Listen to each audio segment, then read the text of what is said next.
नमस्कार दोस्तों, आइए जानते हैं आज मध्य प्रदेश की बड़ी खबरें। आज की पहली खबर है कि हलवाई से पंडित तक सभी होंगे बाल विवाह के दोषी। मध्य प्रदेश के राजगढ़ जिले में बाल विवाह रोकने के लिए जिला प्रशासन ने सख्ती शुरू की है। इसके तहत एक टास्क फोर्स बनाई गई है जो अक्षय तृतीया सहित अन्य मुहूर्त में शादियों की जांच करेगी। इसमें सामूहिक विवाह की शादियों की भी जांच की जाएगी। यदि कहीं बाल विवाह होता है तो इसके लिए उनके माता पिता, रिश्तेदार के साथ ही हलवाई, बैंड, ब्याह कराने वाले पंडित, समाज के मुखिया, कार्ड छापने वाले, प्रिंटिंग प्रेस वाले सहित अन्य शादी में आने वाले भी दोषी रहेंगे। गुनाह विवाद पर बोले पूर्व सीएम दिग्विजय सिंह। हनुमान जयंती पर गुनाह में हुई सांप्रदायिक हिंसा को लेकर पूर्व मुख्यमंत्री दिग्विजय सिंह ने बुधवार को कड़ी प्रतिक्रिया व्यक्त की। शाजापुर में मीडिया से बातचीत के दौरान उन्होंने कहा कि संवेदनशील क्षेत्रों में जुलूस निकालने पर सुप्रीम कोर्ट की स्पष्ट गाइडलाइन है। इन तथाकथित संगठनों को मस्जिद के सामने आकर ही नाचने में मजा आता है, इसकी क्या जरूरत है। पराली नहीं जलाई तो किसानों को मिलेगा पैसा। भोपाल में पराली जलाने के बढ़ते मामलों के बीच सरकार किसानों के लिए एक नई स्कीम लेकर आ रही है। इसके तहत जो किसान सरकार की 5 शर्तों को पूरा करेंगे उन्हें सरकार की तरफ से प्रोत्साहन राशि दी जाएगी। इन 5 शर्तों में पराली जलाने से मुक्त खेती को अपनाने के साथ कीटनाशकों का कम इस्तेमाल करने की भी शर्त शामिल है। 1 एकड़ खेत वाले किसान को 1500 रुपए से लेकर 3000 रुपए प्रोत्साहन राशि देने की योजना है। सरकार ने इस नई स्कीम को अन्नदाता मिशन, कृषक कल्याण मिशन नाम दिया है। इसके जरिए किसानों की आय बढ़ाने के साथ साथ उन्हें जलवायु अनुकूल खेती और फसलों के सही दाम दिलाना है। बिजली कंपनी के तेवर सख्त, खुद घर आकर काटेगी बिजली कनेक्शन। एमपी के भोपाल शहर में 60,000 बकायादारों से बिजली कंपनी को 300 करोड़ वसूलना है। बीते वित्तीय वर्ष के आखिरी दिनों में एमडी मध्य क्षेत्र क्षितिज सिंघई ने बताया कि अब बिल जमा न करने वालों के बिजली कनेक्शन काटे जाएंगे। उन्होंने बताया कि शहर में 1900 से ज्यादा बकायादार 1 लाख से अधिक राशि वाले हैं, जबकि 10,000 रुपए से अधिक व 1 लाख से कम बकाया राशि वाले 56,000 के करीब बिजली उपभोक्ता है। जिले से भूसा बाहर ले जाने पर प्रतिबंध। राजगढ़ कलेक्ट्रेट सभा कक्ष में आयोजित समयावधि समीक्षा बैठक में कलेक्टर ने विभिन्न विभागों की समीक्षा करते हुए कई जरूरी निर्देश दिए। उन्होंने खेतों में नरवाई जलाने वाले किसानों पर सख्त कार्रवाई के निर्देश दिए। कलेक्टर ने सभी एसडीएम और राजस्व अधिकारियों कहा, जिले से बाहर भूसा ले जाने पर रोक लगाई गई है। सुनिश्चित किया जाए कि जिले से भूसे का अवैध परिवहन न हो। फर्जी डॉक्टर वाले मिशन अस्पताल का लाइसेंस रद्द। मध्य प्रदेश के दमोह के मिशन अस्पताल का लाइसेंस रद्द कर दिया गया है। फर्जी डॉक्टर नरेंद्र यादव का मामला सामने आने के बाद सीएमएचओ ने यह बड़ा एक्शन लिया है। साथ ही यह भी आदेश दिया है कि अस्पताल में भर्ती सभी मरीजों को 3 दिन के अंदर जिला अस्पताल में शिफ्ट किया जाए। 3 दिन बाद मिशन अस्पताल को बंद कर दिया जाएगा।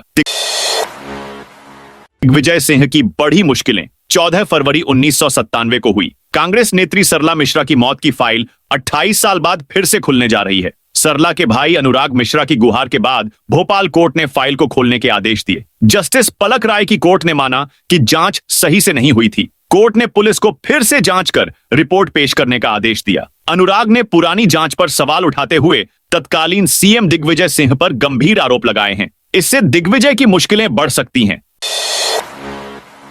पंजाब नेशनल बैंक को बम से उड़ाने की धमकी। देश के बड़े बैंकों में शुमार पंजाब नेशनल बैंक को बम से उड़ाने की धमकी आई है, जिसके कारण मध्य प्रदेश के इंदौर की पुलिस अलर्ट हो गई। बैंक मैनेजर को धमकी से भरा मेला आया था, जिसमें दोपहर 2 बजे रिमोट कंट्रोल में बैंक उड़ाने की बात कही गई है। धमकी मिलते ही बैंक में हड़कंप मच गया। पूरा मामला सियागंज इलाके पर स्थित पंजाब नेशनल बैंक की ब्रांच का है। बैंक मैनेजर को धमकी भरा मेल आया था, जिसके बाद तुरंत पुलिस कंट्रोल रूम को सूचना दी गई। जानकारी मिलते ही कोतवाली थाना पुलिस और बॉम्ब स्क्वाड की टीम मौके पर पहुंच गई।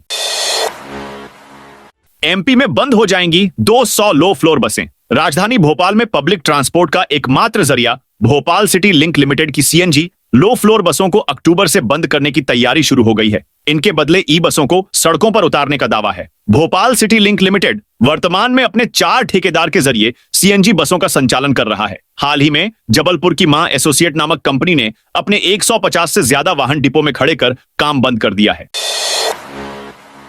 एमपी में किसानों के लिए सीएम का बड़ा ऐलान। बैंकों का ब्याज भरेगी राज्य सरकार। एमपी में किसानों के लिए सीएम मोहन यादव ने बड़ा ऐलान किया है। उन्होंने कहा है कि किसानों की सहकारी बैंकों की कर्ज राशि का ब्याज राज्य सरकार वहन करेगी। भारतीय किसान संघ के प्रतिनिधिमंडल ने सीएम मोहन यादव से मुलाकात की। संघ पदाधिकारियों ने भू अधिग्रहण संशोधन ड्राफ्ट मामले में कुछ सुझाव दिए और 31 मार्च तक सहकारी बैंकों के कर्ज जमा न कर पाने के कारण डिफॉल्टर हुए किसानों का मामला उठाया। इस पर मुख्यमंत्री मोहन यादव ने कहा कि किसानों का ब्याज सरकार भरेगी, उन्हें चिंता करने की जरूरत नहीं है। किसानों की सुविधा के लिए बड़ा फैसला। मध्य प्रदेश सरकार ने किसानों के हित में एक महत्वपूर्ण निर्णय लिया है। सार्वजनिक अवकाश की घोषणा के बावजूद 18 और 19 अप्रैल को सभी गेहूं उपार्जन केंद्र खुले रहेंगे। किसान इन दिनों स्लॉट बुक कर सकेंगे। खाद्य मंत्री गोविंद सिंह राजपूत ने कहा कि उपार्जन प्रक्रिया में कोई बाधा न आए, इसलिए यह निर्णय लिया गया है। सभी जिला कलेक्टरों को उपार्जन केंद्रों की निरंतर निगरानी के निर्देश दिए गए हैं। इंदौर में सोने चांदी की कीमतों में जबरदस्त उछाल। इंदौर सराफा बाजार में सोने चांदी की कीमतों ने नया रिकॉर्ड बनाया है। सोना कैडबरी 1700 रुपए की तेजी के साथ 94,100 रुपए प्रति 10 ग्राम पर पहुंच गया। चांदी चौरसा में भी 1,100 रुपए की बढ़त दर्ज की गई और यह 97,800 रुपए प्रति किलो पर कारोबार कर रही है।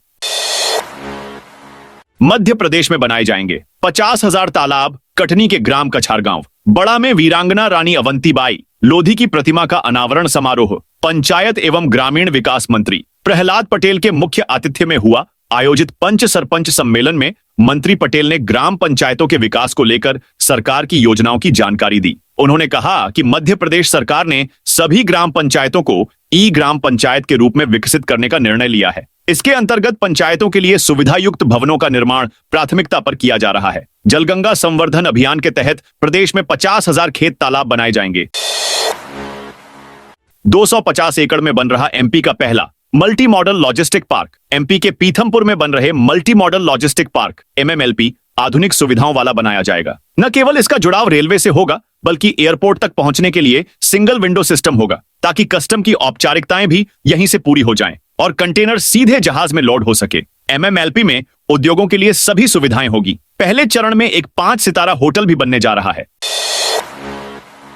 एमपी के 6 जिलों में बारिश वज्रपात की चेतावनी। एमपी के ग्वालियर में राजस्थान से आ रही गर्म हवा से शहर का मौसम बदल गया है। अधिकतम तापमान 39.2 डिग्री सेल्सियस पर पहुंच गया। इससे दिन में गर्मी बढ़ गई। मौसम विभाग के अनुसार 17 अप्रैल को यानी आज तापमान 42 डिग्री सेल्सियस पर पहुंच सकता है। इस हफ्ते के अंत तक तापमान 44 डिग्री सेल्सियस पहुंचने के आसार हैं, जिससे हीट वेव की संभावना रहेगी। मौसम विभाग ने खरगोन, बड़वानी, झाबुआ, धार, सिवनी, बालाघाट जिलों में बारिश होने का अनुमान जताया है। साथ ही वज्रपात की चेतावनी जारी की गई है। विभाग ने दृष्टिकोण जारी करते हुए बताया है कि आने वाले 3 दिनों तक तापमान में 2 से 3 डिग्री सेल्सियस तक की वृद्धि हो सकती है। उसके बाद फिर एक बार तापमान में 3 डिग्री सेल्सियस तक की गिरावट आएगी।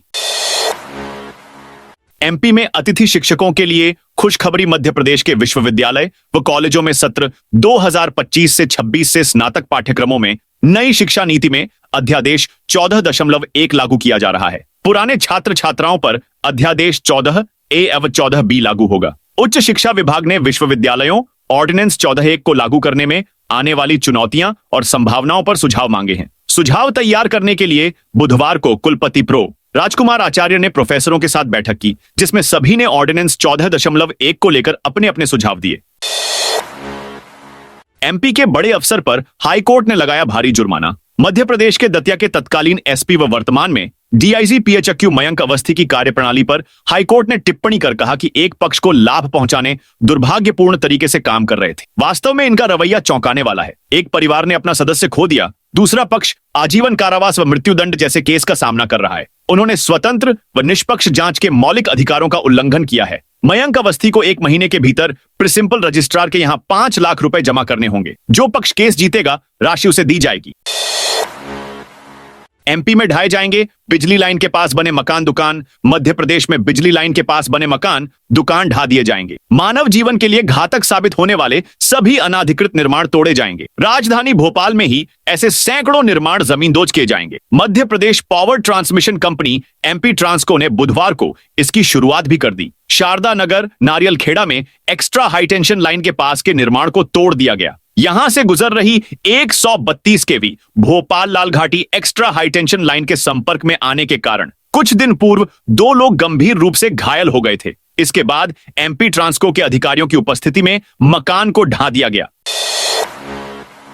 MP को 2 बड़े शहरों से जोड़ेगी वंदे भारत एक्सप्रेस। वंदे भारत एक्सप्रेस के मामले में एमपी पर रेलवे मेहरबान रही है। प्रदेश की चारों दिशाओं में देश की यह प्रीमियम ट्रेन दौड़ रही है। देश की राजधानी दिल्ली से प्रदेश के बुंदेलखंड इलाके को दिल्ली खजुराहो वंदे भारत एक्सप्रेस जोड़ती है। इस ट्रेन के स्टॉपेज बढ़ाने की मांग की जा रही है। छतरपुर के श्रद्धालुओं ने दिल्ली खजुराहो वंदे भारत एक्सप्रेस का मथुरा में भी स्टॉपेज करने की मांग की है। इन लोगों का कहना है कि इससे यूपी के दो बड़े शहरों मथुरा और वृंदावन से सीधे जुड़ जाएंगे। बुंदेलखंड के कृष्ण भक्तों के आने जाने की सुविधा बढ़ जाएगी।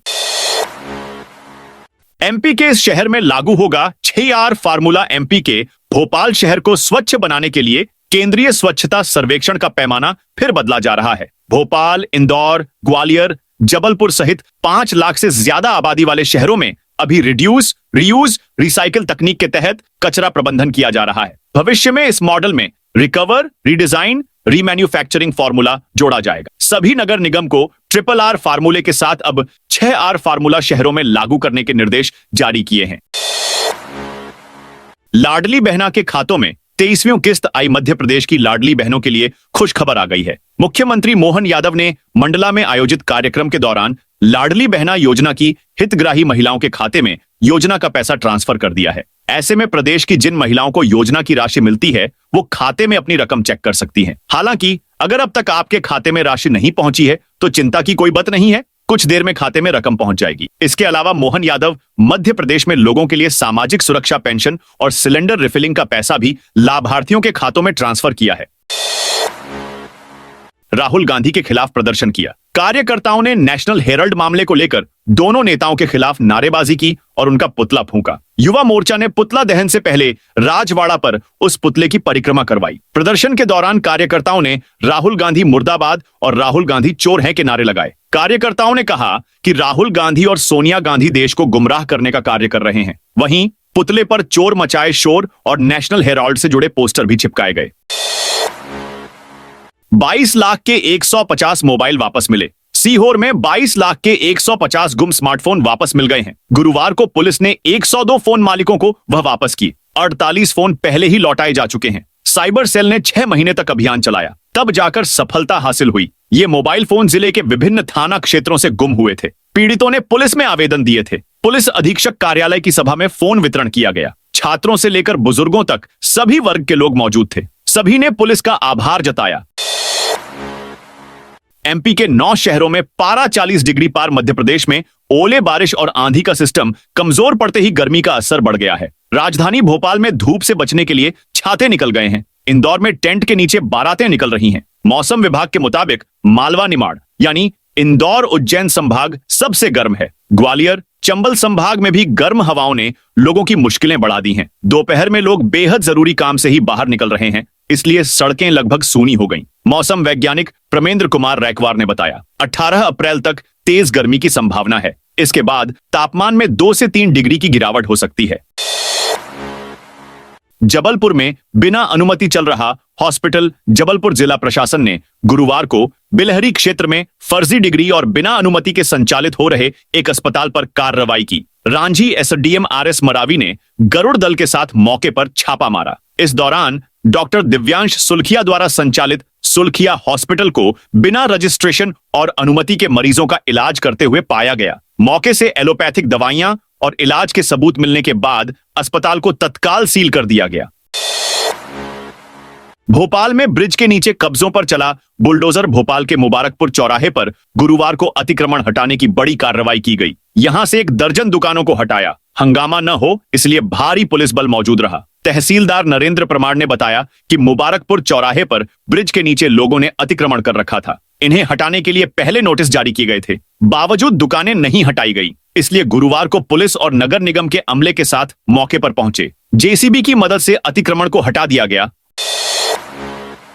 उमरिया के जंगलों में 15 दिन में 50 जगह आग। मध्य प्रदेश राज्य वन विकास निगम में बजट की कमी से बड़ी समस्या खड़ी हो गई है। निगम ने उमरिया परियोजना मंडल से 60 सुरक्षा श्रमिकों को हटा दिया है। इससे 31,800 हेक्टेयर वन क्षेत्र की सुरक्षा प्रभावित हो रही है। वन विकास निगम में पहले से ही अधिकारी और कर्मचारियों के पद खाली हैं। सुरक्षा श्रमिकों की छंटनी के बाद जंगलों की सुरक्षा और चुनौतीपूर्ण हो गई है। 1 से 15 अप्रैल के बीच 50 से अधिक स्थानों पर आग लगने की घटनाएं सामने आई हैं। महुआ सीजन में आग बुझाने के लिए पर्याप्त स्टाफ नहीं है।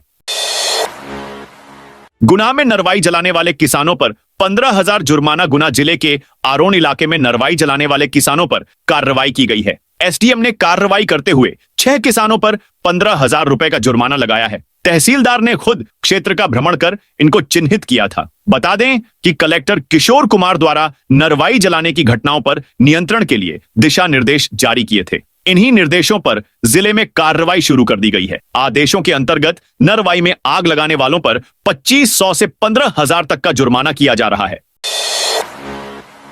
धार में बनेगा मेडिकल कॉलेज। धार में प्रस्तावित मेडिकल कॉलेज के निर्माण का मार्ग अब साफ हो गया है। लोक स्वास्थ्य विभाग की इस परियोजना को ग्रीन बेल्ट क्षेत्र में भूमि होने के कारण तकनीकी बाधाएं आ रही थीं। अब संरक्षित भूमि के मॉडिफिकेशन की प्रक्रिया पूरी हो चुकी है। इस प्रोजेक्ट के लिए प्रारंभिक बजट 260 करोड़ रुपए निर्धारित किया गया है। विभाग 30 अप्रैल को टेंडर प्रक्रिया शुरू करेगा। सभी आवश्यक अनुमतियां अंतिम चरण में हैं। यह मेडिकल कॉलेज धार जिले में स्वास्थ्य सेवाओं का सबसे बड़ा केंद्र होगा।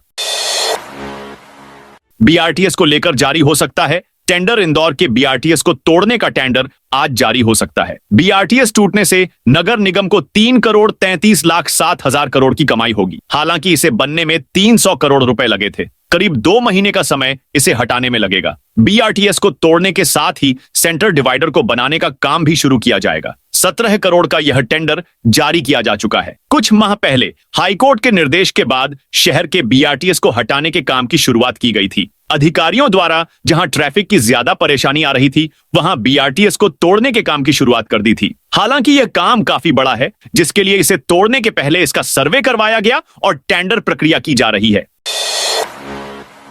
यात्रियों को टिकट वेंडिंग मशीन की सुविधा। रेलवे ने डिजिटल इंडिया अभियान को बढ़ावा देते हुए झांसी मंडल के 21 प्रमुख स्टेशनों पर 26 automatic ticket vending machine ATVM की सुविधा दी गई है। इसमें छतरपुर जिले के 4 प्रमुख स्टेशन धुरियागंज, बागेश्वर धाम, खजुराहो, छतरपुर और हरपालपुर शामिल हैं। इन स्टेशनों पर पहली बार ये मशीनें लगाई गई हैं, जिससे अब यात्रियों को टिकट के लिए लंबी कतारों में खड़े नहीं रहना पड़ेगा। यात्रियों को अब केवल मशीन पर जाकर मोबाइल से भुगतान करना है और तुरंत टिकट प्राप्त हो जाएगा। इस पहल से न केवल समय की बचत होगी, बल्कि फुटकर पैसों की समस्या से भी राहत मिलेगी।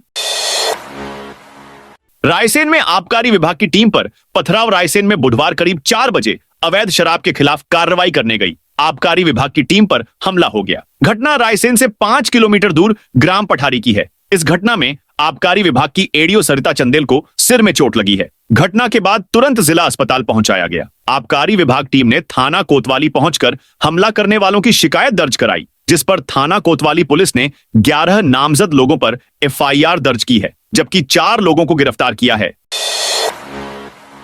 5 तहसीलों के 12 किसानों पर एफआईआर। बैतूल जिले में नरवाई जलाने वाले किसानों के खिलाफ प्रशासन ने कड़ा रुख अपनाया है। कलेक्टर के प्रतिबंध आदेश के बाद भी नरवाई जलाने की घटनाएं सामने आई हैं। प्रभात पट्टन, घोड़ाडोंगरी, बैतूल, आमला और मुल्ताई तहसीलदारों की रिपोर्ट के आधार पर 32 किसानों पर एफआईआर दर्ज की गई है। प्रभात पट्टन तहसील के ग्राम ताकलखेड़ा के कैलाश, मासोद के राजू और पिपलानी के राजेश पर मामला दर्ज किया गया है। मुल्ताई तहसील में भी 3 किसानों पर कार्रवाई हुई है। बंगाल में हिंदुओं पर हमले का सीधी में विरोध। बंगाल के मुर्शिदाबाद में हिंदू परिवारों पर कथित हमलों के विरोध में शिवसेना ने गांधी चौक पर विरोध प्रदर्शन किया। प्रदेश उपाध्यक्ष विवेक पांडे के नेतृत्व में बुधवार शाम 6 बजे हुए प्रदर्शन में बड़ी संख्या में कार्यकर्ता शामिल हुए। शिवसेना नेता विवेक पांडे ने कहा कि मुर्शिदाबाद में 500 से अधिक हिंदू परिवारों को घर छोड़ने पर मजबूर किया गया। उन्होंने ममता सरकार पर वोट बैंक की राजनीति के लिए बांग्लादेशी घुसपैठियों को संरक्षण देने का आरोप लगाया। 5 मई से प्रारंभ होगा ग्रीष्मकालीन खेल प्रशिक्षण शिविर। सिवनी जिले के सभी विकास खंडों में इस वर्ष भी ग्रीष्मकालीन खेल प्रशिक्षण शिविर का आयोजन किया जाएगा। इस संबंध में मंगलवार को कलेक्टर संस्कृति जैन की अध्यक्षता में बैठक का आयोजन कर निर्णय लिए गए। ग्रीष्मकालीन खेल प्रशिक्षण का आयोजन 5 मई से 6 जून तक सुबह 6 बजे से 8 बजे तक एवं शाम 6 बजे से 8 बजे तक, 5 बजे से 7 बजे तक किया जाएगा। जिला मुख्यालय में सभी प्रशिक्षणार्थियों को 3 मई तक पंजीयन करवाना अनिवार्य होगा। इसके लिए 50 रुपए पंजीयन शुल्क लिया जाएगा।